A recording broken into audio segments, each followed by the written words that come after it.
Smart Ahmednagar news.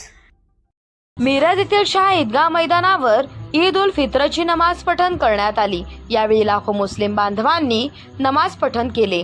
यावेळी मुस्लिम बांधवांना शुभेच्छा देण्यासाठी खासदार विशाल पाटील, सांगली जिल्ह्याचे कलेक्टर अशोक काकडे साहेब, सांगली जिल्हा पोलीस प्रमुख संदीप घुगे साहेब, मिरजे डीवायएसपी प्रणिल गिल्डा साहेब, गांधी पोलीस स्टेशनचे सहाय्यक पोलीस निरीक्षक संदीप शिंदे साहेब व जनसुराज्य पक्षाचे सुमित कदम, भीम आर्मी संविधान रक्षक बलाचे संस्थापक अध्यक्ष जयलाभ शेख, राष्ट्रवादी काँग्रेस पार्टीचे प्रमोद इनामदार, जय हिंद सेनेचे विजय बल्लारी, भारतीय जनता पार्टीचे गजानन कल्लोळी, शिवसेना उदय ठाकरे गटाचे किरण कांबळे सहित विविध पक्षाचे कार्यकर्ते व पदाधिकारी यावेळी उपस्थित होते। पोलिसांनी मैदानावर चोख बंदोबस्त ठेवला होता।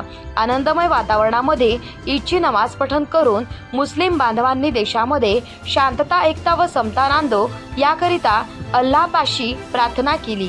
यावेळी अनेक हिंदू बांधव व ख्रिश्चन बांधव व दलित समाजाचे कार्यकर्ते मोठ्या संख्येने उपस्थित राहून मुस्लिम बांधवांना शुभेच्छा दिल्या।